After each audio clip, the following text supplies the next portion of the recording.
आप जितना सोचते हैं उससे कहीं अधिक जानते हैं। आपको अभी तक संकेतों को पढ़ना नहीं आता है, क्योंकि हर व्यक्ति सुराग छोड़ जाता है। और निक की 18 सच्चाइयां आपको ये सिखाएंगी कि उन्हें कैसे खोजें और उनका क्या अर्थ है। ये एक ऐसा कौशल है जिसे कोई आपको सिखाता नहीं है, लेकिन एक बार जब आप इसे देख लेते हैं तो आप इसे अनदेखा नहीं कर सकते। लेकिन ये वीडियो कोई संक्षिप्त सूची या सतही सलाह नहीं है। ये एक संपूर्ण विश्लेषण है जिसे 3 शक्तिशाली भागों में विभाजित किया गया है, और प्रत्येक भाग पिछले भाग पर आधारित है। अगर आप आगे बढ़ जाते हैं या एक भी हिस्सा छोड़ देते हैं तो आप उस गहराई को खो देंगे जो इसे वास्तव में प्रभावी बनाती है। इसलिए मेरे साथ बने रहिए, क्योंकि तीनों भागों के अंत तक आप न केवल दूसरों को समझ पाएंगे, आप खुद को उन तरीकों से समझेंगे जिनकी आपने कभी कल्पना भी नहीं की होगी। छोटी उम्र से ही आपको लोगों की बातों पर भरोसा करना सिखाया जाता है। शब्द ही हमारी मुद्रा है। लेकिन नीत्शे ने हमें चेतावनी दी कि भाषा से मूर्ख न बने, क्योंकि लोग सच्चाई से नहीं बोलते हैं। वे अस्तित्व की लड़ाई, अहंकार और भय के कारण बोलते हैं। किसी व्यक्ति के व्यक्तित्व की बाहरी दिखावट उसके असली व्यक्तित्व को नहीं दर्शाती। ये उनका कवच है। जो व्यक्ति अत्यधिक दयालु प्रतीत होता है वो वास्तव में दयालु नहीं हो सकता है। उन्हें अस्वीकृति का बहुत डर हो सकता है। जो व्यक्ति मजबूत दिखता है वो अंदर से टूट रहा हो सकता है और उम्मीद कर रहा हो कि कोई उसे देख ना पाए। और इंसानों की सबसे भ्रामक बात यह है कि उन्हें पता भी नहीं होता कि वे ऐसा कर रहे हैं। अधिकांश लोग एक ऐसे नाटक में अभिनेता हैं जिसे उन्होंने खुद नहीं लिखा है। उनकी मुस्कान, उनके विचार, उनका लहजा, सब कुछ इस बात से तय होता था कि उन्हें क्या सुरक्षित रखता है। और यही कारण है कि ज्यादातर लोग आपसे छिप नहीं रहे हैं, वे खुद से ही छिप रहे हैं। न्यूजीलैंड ने एक बार कहा था, हर गहन आत्मा को एक मुखौटे की जरूरत होती है। लेकिन उनका इरादा इसे अपमान के तौर पर कहने का नहीं था। उनका मतलब ये चेतावनी देना था कि मास्क को व्यक्ति से भ्रमित न करें। ये वो बात है जो आपको कोई नहीं बताता। लोग अक्सर सच लीक कर देते हैं, उनके शब्दों में नहीं बल्कि दरारों में। जब वे नजरें फेर लेते हैं, जिस तरह वे बहुत देर तक हंसते हैं, जिस तरह वे किसी बात के बहुत करीब आने पर तुरंत विषय बदल देते हैं। और नीजे का पहला मनोवैज्ञानिक सत्य यही है, हर कोई जीवित रहने के लिए मास्क पहनता है। इसलिए नहीं कि वे नकली हैं, बल्कि इसलिए कि वे डरे हुए हैं। समाज में जीवित रहने के लिए लोग स्वयं का एक ऐसा रूप करते हैं जिसे वे स्वीकार किए जाने की उम्मीद करते हैं। लेकिन मास्क पूरी तरह से कारगर नहीं होते।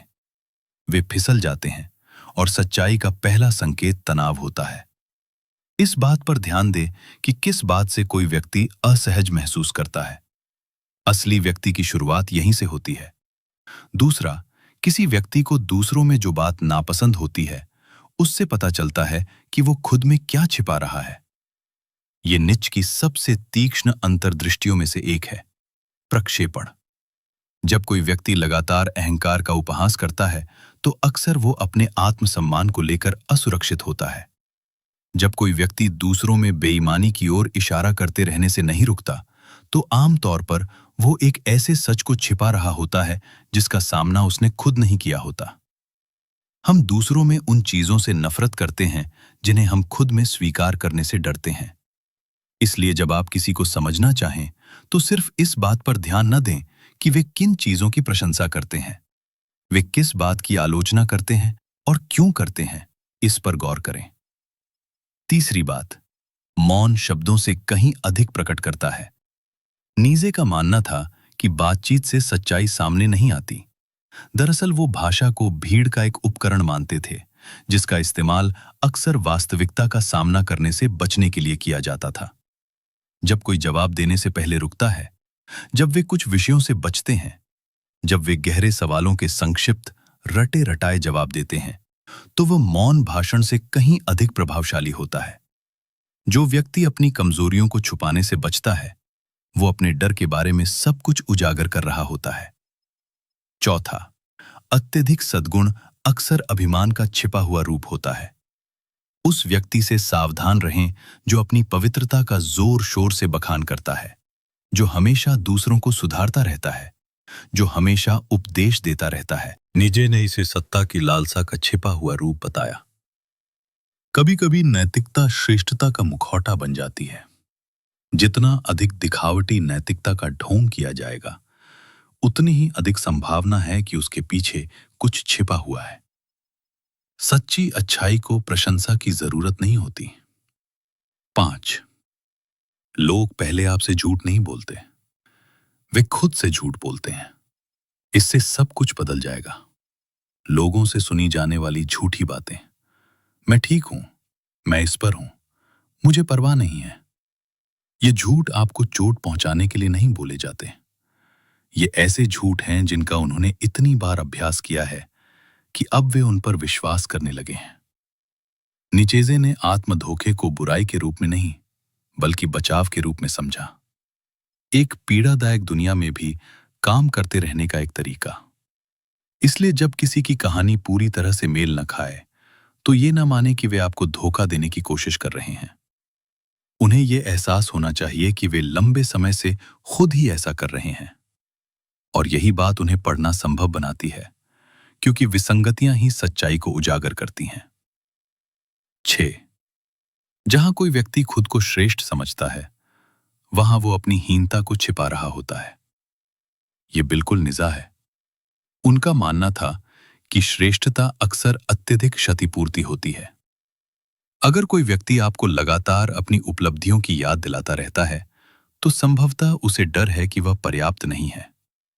अगर कोई व्यक्ति दूसरों को हल्के फुल्के ढंग से नीचा दिखाता है, तो संभवतः वो उपेक्षित महसूस करने से भयभीत है। वास्तविक आत्मविश्वास प्रतिस्पर्धा नहीं करता, ये बस है। इसलिए यदि किसी को प्रभुत्व स्थापित करने, नियंत्रण करने या खुद को साबित करने की आवश्यकता है, तो गहराई से सोचें। सिंहासन के पीछे अक्सर आपको मुकुट पहने एक डरा हुआ बच्चा मिलेगा। लोगों को पढ़ना उनका न्याय करना नहीं है, यह उनके मूल स्वभाव को समझने के बारे में है। जब कोई लगातार टोकना शुरू कर दे, तो अब आप जान गए हैं कि यह हमेशा अहंकार नहीं होता, यह भुला दिए जाने का डर हो सकता है। जब कोई व्यक्ति खुशी के बारे में लगातार पोस्ट करता है, तो यह मदद के लिए एक पुकार हो सकती है। जब कोई मैं ठीक हूं कहते समय आंखों से आंखें मिलाने से बचता है, तो आपको वाक्य पर नहीं, बल्कि शरीर की मुद्रा पर ध्यान देना चाहिए। इन सच्चाइयों का उपयोग शक्ति प्राप्त करने के लिए नहीं, बल्कि करुणा फैलाने के लिए करें। क्योंकि आप किसी को जितना स्पष्ट रूप से देखते हैं, उससे नफरत करने की संभावना उतनी ही कम हो जाती है। और यही निक का रहस्य है। वो नहीं चाहता था कि आप दूसरों को उनके असली रूप में पहचानें, ताकि आप उन्हें नियंत्रित कर सकें। वो चाहता था कि आप उनकी असलियत समझ जाएं, ताकि आप मूर्ख बनना बंद कर सकें और लोगों से जुड़ना शुरू कर सकें। और अगर आपने कभी किसी को देखकर ऐसा महसूस किया हो कि आप सिर्फ उसका बाहरी रूप देख रहे हैं, अगर आपने कभी चाहा हो कि आप मुखौटे के पीछे छिपी असली बात को समझ सकें, तो नीचे कमेंट करके बताएं। आइए उन पलों के बारे में बात करते हैं जब लोगों ने बिना कुछ कहे आपको सच्चाई दिखाई। और अगर इस वीडियो ने आपको लोगों को अलग नजरिए से देखने में मदद की है, तो सब्सक्राइब करें। अभी और भी बहुत कुछ आने वाला है, और आप निच के बाकी रहस्यों को भी जानना चाहेंगे। मास्क को नोटिस करना एक अलग बात है, लेकिन इसे टूटते हुए देखना बिल्कुल अलग बात है। अगर आपने कभी ध्यान दिया हो, तो आपने शायद इसे होते हुए देखा होगा। किसी की मान्यताओं को चुनौती दिए जाने पर क्षण भर के लिए असहजता महसूस होना। जब विषय बहुत करीब आ जाता है, तो उनके लहजे में जो बदलाव आता है, वो घबराहट भरी हंसी जो शब्दों से मेल नहीं खाती। ये क्षण गलतियां नहीं हैं, ये सुराग हैं। और अगर आपको पता हो कि क्या देखना है, तो आपको यह समझ में आने लगेगा कि लोगों को समझना मुश्किल नहीं है। वे बस लोगों की नजरों में आने से डरते हैं। पहले भाग में हमने ये पता लगाया कि लोग खुद को बचाने के लिए व्यक्तित्व का निर्माण कैसे करते हैं। लेकिन इस दूसरे भाग में हम उन जगहों की गहराई में जाते हैं जहां वे व्यक्तित्व टूटने लगते हैं। क्योंकि नीत्शे का मानना था कि आत्मा एक स्थिर चीज नहीं है, यह एक प्रदर्शन है, एक गरी हुई भूमिका है जिसे दुनिया में टिके रहने के लिए बनाया गया है। और जैसे ही इस पर खतरा मंडराया, सच्चाई सामने आ गई। अधिकांश कार्य भय से प्रेरित होते हैं। चलिए यहीं से शुरू करते हैं, क्योंकि ये जितना आप सोचते हैं उससे कहीं अधिक सार्वभौमिक है। 7, अधिकांश क्रियाएं अवचेतन भय से प्रेरित होती हैं। अपने आप से यह प्रश्न पूछें, कोई व्यक्ति इतनी विस्तार से क्यों समझाता है? वे बातचीत पर हावी क्यों हो जाते हैं या पूरी तरह से गायब क्यों हो जाते हैं? जब उनका मतलब स्पष्ट रूप से नहीं होता है, तब भी वे हां क्यों कहते हैं? डर, परित्याग का भय, अस्वीकृति, अपमान, असफलता। नीत्शे को पता था कि मनुष्य शायद ही कभी शुद्ध इच्छा से प्रेरित होकर कार्य करते हैं। वे हानि, प्रतिष्ठा, प्रेम और आत्मसम्मान खोने के गहरे भय से प्रेरित होकर कार्य करते हैं। इसलिए जब आप किसी को समझना चाहें, तो इस बात पर ध्यान देना बंद कर दें कि वे क्या चाहते हैं। इसके बजाय पूछें, वे क्या खोने से डरते हैं? सच्चाई वहीं छिपी है। आलोचना एक दर्पण है। अगली बार जब कोई लगातार दूसरों की आलोचना करे, तो ध्यान से सुने। 8, जब कोई व्यक्ति अत्यधिक आलोचना करता है, तो यह उसकी अपनी भावनाओं का प्रक्षेपण होता है। जो व्यक्ति भावुक लोगों का मजाक उड़ाता है, वो शायद अपनी ही भावनाओं से भयभीत हो। जो महिला दूसरों की दिखावट को लेकर उनका अपमान करती है, वो शायद अपने ही प्रतिबिंब के साथ एक गुप्त युद्ध में उलझी हुई हो। प्रकृति ने कहा कि निर्णय लगभग कभी भी दूसरे के बारे में नहीं होता है, ये स्वयं के बारे में है। इसलिए जब आपको बार बार आलोचनाएं सुनने को मिलें, तो आलोचना के लक्ष्य से विचलित ना हो। इसके बजाय वक्ता तक पहुंचने के लिए उस कड़ी का पता लगाएं। वे अपने किस हिस्से को अस्वीकार करने की कोशिश कर रहे हैं? प्रक्षेपण सिर्फ एक रक्षात्मक तंत्र नहीं है, ये एक स्वीकारोक्ति है। अगर आप ध्यान से सुने, तो यह आपको ठीक ठीक बता देगा कि किसी व्यक्ति का दर्द कहां छिपा है। आत्मविश्वास अक्सर अपराध बोध और दिखावा होता है। आप शायद ऐसे किसी व्यक्ति से मिल चुके होंगे। जो व्यक्ति अत्यधिक आत्मविश्वासी, हमेशा नियंत्रण में और हमेशा शांत प्रतीत होता है। लेकिन अगर आप ध्यान से देखेंगे, तो आपको उनके जबड़े में तनाव, उनकी अत्यधिक तैयारी करने का तरीका और दबाव में उनका रक्षात्मक रवैया दिखाई देगा। 9, अपराध बोध झूठे आत्मविश्वास के पीछे छुपा रहता है। नीत्शे ने इस घटना को नेताओं, शिक्षकों, उपदेशकों और उन लोगों में देखा जो आत्मविश्वास का प्रदर्शन करते हैं, क्योंकि वे देखे जाने से डरते हैं। जब कोई व्यक्ति लगातार आत्मविश्वास से भरा हो, तो उस अपराध बोध को खोजने की कोशिश करें जिसे वो दबाने की कोशिश कर रहा हो। शायद उन्हें इस बात का पछतावा हो सकता है कि वे खुद के ही किसी ऐसे रूप को गलत साबित करने की कोशिश कर रहे हों। वास्तविक शांति प्रदर्शन नहीं करती।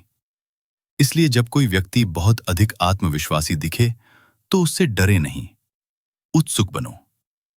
अतिशयोक्ति छिपे हुए सत्य को उजागर करती है। ये सूक्ष्म लेकिन शक्तिशाली है, और एक बार जब आप इसे देख लेते हैं, तो आप इसे अनदेखा नहीं कर सकते। 10, लोग अतिशयोक्ति करके खुद को ही धोखा देते हैं। एक ऐसा व्यक्ति जो लगातार कहता रहता है, मुझे इस बात की परवाह नहीं है कि कोई क्या सोचता है, संभवतः वो बहुत परवाह करता है। जो व्यक्ति ये दावा करता है कि मैं हमेशा खुश रहता हूं, संभवतः वो वास्तव में खुश नहीं है। अतिशयोक्ति एक भेद खोल देती है। ये अहंकार है जो संदेह को दबाने की कोशिश कर रहा है। नीत्शे का मानना था कि किसी भी दिशा में अतिवाद असंतुलन का एक रूप है, न कि शक्ति का। इसलिए जब किसी के बयान बहुत ही निश्चित लगें, तो उन पर विश्वास न करें। इसके पीछे छिपी असुरक्षा को समझें। अतिशयोक्ति का अर्थ है मात्रा। सवाल यह है कि वे किस बात को दबाने की कोशिश कर रहे हैं। नियंत्रण की चाहत आंतरिक उथल-पुथल को छुपा देती है। नियंत्रण, हम इसे अपने काम में, अपने रिश्तों में, अपनी दिनचर्या में हर जगह तलाशते हैं। लेकिन कुछ लोगों को इसकी इतनी तीव्र इच्छा होती है कि ये जुनून की हद तक पहुंच जाती है, और ये एक संकेत है। 11, जो लोग नियंत्रण चाहते हैं उन्हें अक्सर आंतरिक अराजकता का भय होता है। इंजे ने इसे स्पष्ट रूप से देखा। जब आंतरिक जगत अव्यवस्थित होता है तो बाहरी जगत को अत्यधिक लगन से प्रबंधित करना आवश्यक हो जाता है।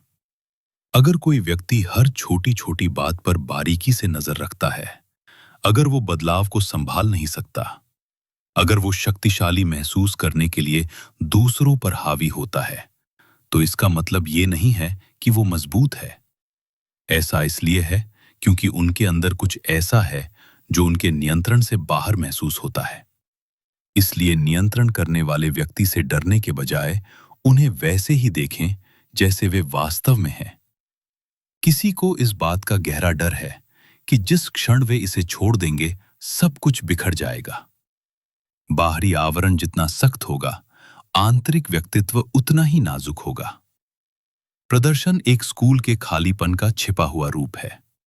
ये नीच की सबसे मार्मिक अंतर्दृष्टियों में से एक है, और ये आज पहले से कहीं अधिक प्रासंगिक है। 12, प्रदर्शन जितना जोरदार होगा, भीतरी भाग उतना ही खाली होगा। सोशल मीडिया पर नजर डालें। मुझे लगातार घूरने की ऊर्जा, परफेक्ट पोज, लगातार अपडेट, सुनियोजित पहचान। न्यूजीलैंड ने इसे ताकत के रूप में नहीं देखा, उन्होंने इसे हताशा के रूप में देखा। जब कोई व्यक्ति लगातार दिखावा करता है तो इसका कारण यह होता है कि उसे लगता है कि इसके बिना उसे देखा या प्यार नहीं किया जाएगा। इसलिए वे शोर, रंग और नाटकीयता का सृजन करते हैं। लेकिन जो व्यक्ति वास्तव में खुद को जानता है, उसे किसी की निगरानी की जरूरत नहीं होती। वे पहले से ही पूर्ण हैं। इसलिए जब किसी का जीवन एक नाटक जैसा लगे, तो ये बात याद रखना, ये शक्ति प्रदर्शन नहीं है, ये जरूरत की एक दबी हुई आहट है। इसे एक साथ जोड़ रहे हैं। अब आपको शायद इसका एहसास होने लगा होगा। स्थानांतरित करना। आप किसी कमरे में प्रवेश करते हैं और अचानक वहां के पैटर्न शब्दों से कहीं अधिक प्रभावशाली ढंग से बोलने लगते हैं। आप किसी को लगातार टोकने के कारण असहज महसूस करते हैं और समझते हैं कि वे भुला दिए जाने से भयभीत हैं। आप किसी ऐसे व्यक्ति को देखते हैं जो लगातार अपनी बड़ाई करता रहता है और उसके अनदेखे घाव को महसूस करते हैं। आप किसी के मन की बात नहीं पढ़ रहे हैं, आप मास्क को पढ़ रहे हैं। और नीत्जे ने आपको टॉर्च दी। यह सिर्फ एक कौशल नहीं है, ये एक जिम्मेदारी है। क्योंकि एक बार जब आप लोगों को स्पष्ट रूप से देखना सीख जाते हैं, तो आप इसे अनदेखा नहीं कर सकते। और आपको यह समझ में आने लगेगा कि ज्यादातर लोग बनावटी मुस्कान के पीछे चुपचाप पीड़ा सह रहे हैं। इन्हें पढ़ने का उद्देश्य कोई लाभ प्राप्त करना नहीं है, ये दया भाव प्रदर्शित करने के बारे में है। जब आप आलोचक के पीछे छिपे बच्चे को, धमकाने वाले के पीछे छिपे डर को और अहंकार के पीछे छिपे अपराध बोध को देखते हैं, तो आप कमजोर नहीं होते, बल्कि अडिग हो जाते हैं। अधिक चाहते हैं? अगर वीडियो के इस हिस्से ने आपकी आंखें खोल दी, तो आखिरी हिस्से का इंतजार कीजिए, क्योंकि तीसरे भाग में हम अंतिम परत को हटा देंगे। हम ये जानने का प्रयास करेंगे कि लोगों के बचपन के सबसे गहरे घाव उनके वयस्क व्यक्तित्व में कैसे प्रकट होते हैं। उनकी ईर्ष्या, उनका मौन, याद रखे जाने की उनकी आवश्यकता, ये सब उनकी आत्मा को प्रकट करते हैं। आप उन अंतिम 6 सच्चाइयों को सीखेंगे जो आपको लोगों को पूर्ण स्पष्टता के साथ देखने में सक्षम बनाएंगी। लेकिन इससे भी महत्वपूर्ण बात यह है कि आप खुद को समझ पाएंगे। अब तक आपके अंदर कुछ बदलाव आ चुका होगा। आप लोगों को सिर्फ देखते नहीं हैं, आप उन्हें पढ़ते भी हैं। खलनायकों के रूप में नहीं, पीड़ितों के रूप में नहीं, बल्कि उन इंसानों के रूप में जो ऐसे मुखौटे पहनकर जीने की कोशिश कर रहे हैं जिन्हें उन्होंने खुद नहीं चुना। लेकिन अभी काम खत्म नहीं हुआ है, क्योंकि हर व्यवहार के पीछे एक विश्वास होता है और हर विश्वास के पीछे एक घाव होता है। इस अंतिम भाग में आत्मा को पहचानना सीखने के बारे में बताया गया है। हर उस व्यक्ति के व्यक्तित्व के भीतर छिपी एक गहरी कहानी जिससे आप मिलते हैं। नीत्शे ने सिर्फ लोगों के व्यवहार के पैटर्न को ही उजागर नहीं किया, उन्होंने स्पष्ट किया कि वे पैटर्न कहां से आते हैं। चलिए, जो हमने शुरू किया था उसे पूरा करते हैं। 13, कोई भी तर्क के आधार पर नहीं बोलता, वे दर्द से बोलते हैं। आपको लग सकता है कि लोग तर्कसंगत होते हैं, वे तथ्यों के आधार पर बहस करते हैं, तर्क के आधार पर निर्णय लेते हैं। लेकिन न्यूजीलैंड की राय अलग थी। उनका मानना था कि हर तार्किक तर्क के पीछे एक भावनात्मक घाव छिपा होता है। कोई व्यक्ति कह सकता है, मैं प्यार में विश्वास नहीं करता, ये तो बस एक कल्पना है। लेकिन ध्यान से सुनो, वे कोई तथ्य नहीं बता रहे हैं, वे एक दर्द से बचाव कर रहे हैं। लोग अपने विचार उन बातों के आधार पर बनाते हैं जिनसे उन्हें दुख पहुंचता है, और फिर उन विचारों को तर्क से सही ठहराते हैं। इसलिए जब आप किसी के विश्व दृष्टिकोण को समझना चाहते हैं, तो सिर्फ ये ना पूछें कि वे क्या मानते हैं, उनसे पूछिए कि किस चीज ने उन्हें तोड़ दिया। उनसे पूछिए कि उन्हें किस बात से डर लगता है। उनसे पूछें कि वे दोबारा कभी क्या महसूस नहीं करना चाहते। इससे सब कुछ बदल जाता है। इससे आपका ध्यान इस बात से हटकर कि वे ऐसा क्यों कह रहे हैं, इस बात पर केंद्रित हो जाता है कि वे किस बात को दोहराने से डर रहे हैं। और अचानक उनकी राय अब खतरा नहीं रह जाती। उनके बचाव, उनके तर्क हमले नहीं बल्कि ढाल हैं। और जब आप ऐसा देखते हैं तो आप प्रतिक्रिया देना बंद कर देते हैं, आपको समझ आने लगती है। 14, किसी व्यक्ति की कमजोरी पर उसकी प्रतिक्रिया उसकी शक्ति को दर्शाती है। क्या आप किसी व्यक्ति के वास्तविक चरित्र को जानना चाहते हैं? ये मत देखो कि वे शक्तिशाली लोगों के साथ कैसा व्यवहार करते हैं। देखें कि वे उस व्यक्ति के साथ कैसा व्यवहार करते हैं जो पलटवार नहीं कर सकता। नीजे का मानना था कि वास्तविक शक्ति प्रभुत्व के माध्यम से साबित नहीं होती है, ये संयम के माध्यम से प्रकट होता है। अगर कोई कमजोरी का मजाक उड़ाता है तो वो खुद अपनी कमजोरी से डरता है। अगर कोई गलतियों के लिए सजा देता है तो संभवतः उसे खुद कोई गलती करने की अनुमति नहीं दी गई थी। यदि कोई व्यक्ति हमेशा जीतता है लेकिन दूसरों को नुकसान पहुंचाता है, तो वो वास्तव में स्वयं से ही युद्ध कर रहा है। लेकिन जो व्यक्ति बिना किसी पूर्वाग्रह के कमजोरी को देख सकता है, जो दुख से भागे बिना उसके साथ बैठ सकता है, जो उसे माफ कर सकता है जिसके लिए वो सजा दे सकता था, वो व्यक्ति अब अतीत के वश में नहीं है। उन्हें कुछ भी साबित करने की जरूरत नहीं है, क्योंकि वे आंतरिक युद्ध पहले ही जीत चुके हैं। इसलिए यदि आप किसी को समझना चाहते हैं तो उन्हें एक ऐसा क्षण दें जहां करुणा एक विकल्प हो।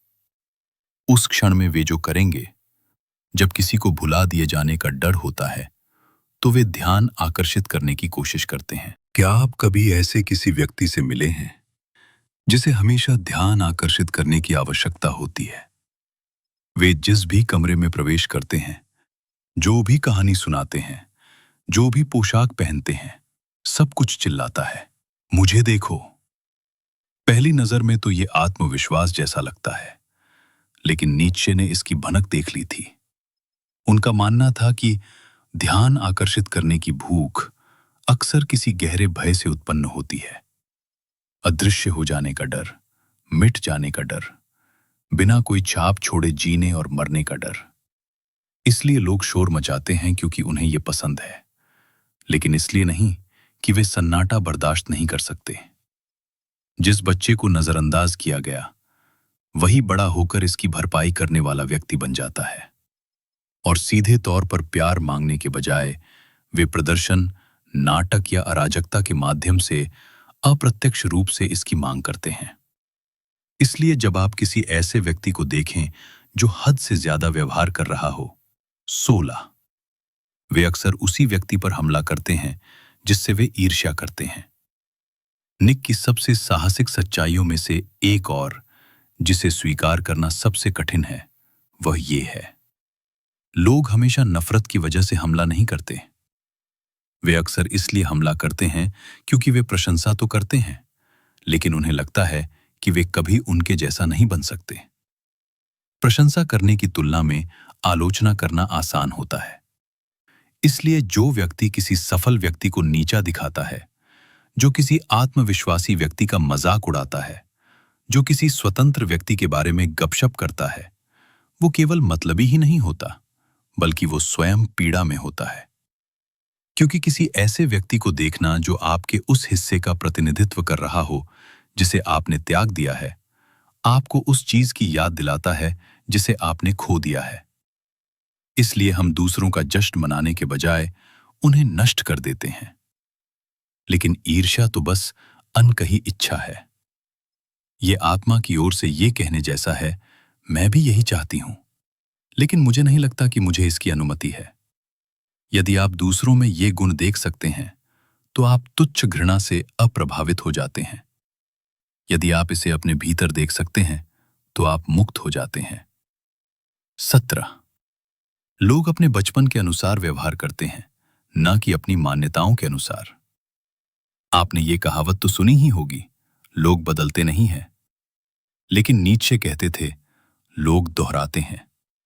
वे उन भूमिकाओं को दोहराते हैं जिन्हें निभाने के लिए उन्हें मजबूर किया गया था। उन भयों को दोहराते हैं जिन्हें उन्हें सहना सिखाया गया था। उन परिस्थितियों को दोहराते हैं जिनसे वे कभी बाहर नहीं निकल पाए। जिस व्यक्ति की कभी सुनी नहीं गई, वो ऐसा व्यक्ति बन जाता है जो कभी सुनता ही नहीं। जिस व्यक्ति को भावनाओं को व्यक्त करने पर दंडित किया जाता है, वो ठंडा, तार्किक और अलग-थलग हो जाता है। जिस व्यक्ति को प्यार कमाना पड़ता है, वो ऐसा व्यक्ति बन जाता है जो स्नेह के लिए दिखावा करता है, भले ही वो जहरीला हो। वे सोचते हैं कि वे मान्यताओं के आधार पर कार्य कर रहे हैं, लेकिन वास्तव में वे केवल अतीत को दोहरा रहे हैं।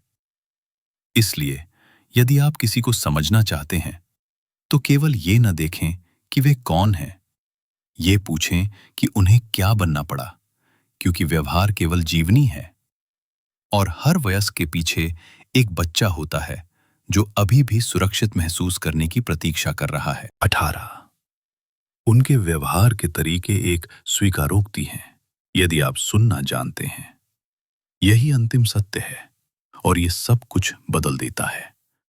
लोग हमेशा ये नहीं जानते कि किस बात से उन्हें दुख होता है, लेकिन वे आपको बार बार अपने व्यवहार के तरीकों से दिखाएंगे। एक व्यक्ति जो करीबी रिश्ते आने पर गायब हो जाता है, एक व्यक्ति जो शांति से बचने के लिए अत्यधिक काम करता है, एक व्यक्ति जो हर किसी के साथ फ्लर्ट करता है लेकिन किसी से जुड़ता नहीं है। ये आकस्मिक व्यवहार नहीं है, ये स्वीकारोक्तियां हैं। ये कह रही हैं, मैं इस तरह अपनी रक्षा करता हूं। ये कह रही हैं, मुझे यहां चोट लगी थी। ये कह रही हैं, मुझे इस बात के दोहराए जाने का डर है। एनजेट का मानना था कि यदि आप शब्दों को नहीं, बल्कि व्यवहार के पैटर्न को गहराई से सुनना सीख लें, तो आप सत्य को बोले जाने से पहले ही सुन सकते हैं। और जब आप ऐसा करते हैं, तो कुछ अद्भुत घटित होता है। आप व्यक्तिगत रूप से लेना बंद कर देते हैं। आप निर्णय लेना बंद कर देते हैं। आप समझना शुरू कर देते हैं। आप एक दर्पण बन जाते हैं, हथियार नहीं। आप ऐसे व्यक्ति बन जाते हैं जो देखता है और फिर भी अनुग्रह चुनता है। और यही किसी भी रणनीति या चाल से कहीं अधिक आपको शक्तिशाली बनाता है। आप केवल लोगों को नहीं पढ़ रहे हैं, आप स्वयं को याद कर रहे हैं। अब एक क्षण रुकें और विचार करें। हमने जिन सत्यों पर चर्चा की, वे केवल अन्य लोगों के बारे में नहीं थे, वे आपके बारे में थे। आपके अपने पैटर्न, आपके अपने भय, आपके अपने बचपन के अनुभवों के बारे में। क्योंकि आप दूसरों को जितना स्पष्ट रूप से देखते हैं, उतना ही स्पष्ट रूप से आप स्वयं को देखते हैं। ये यात्रा का अंत नहीं है, ये देखने के एक नए तरीके की शुरुआत है। एनजेड हमसे केवल अवलोकन करने की अपेक्षा नहीं करते थे, वो हमें जगाना चाहते थे।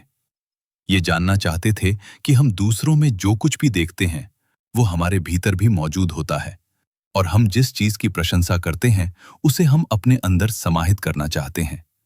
इसलिए अगर इस वीडियो ने आपको अपने जैसा महसूस कराया है, अगर आपने लोगों में या खुद में कुछ पैटर्न देखे हैं, तो इसे अपने तक ही सीमित न रखें। नीचे कमेंट करके बताएं कि इन 18 सच्चाइयों में से कौन सी सच्चाई आपको सबसे ज्यादा प्रभावित करती है। आइए मुखौटों से भरी इस दुनिया में मिलकर कुछ सच्चा बनाएं। और अगर ये बात आपको छू गई तो सब्सक्राइब करें। ये तो बस शुरुआत है छिपी हुई चीजों को देखने और अपने असली स्वरूप को जानने की।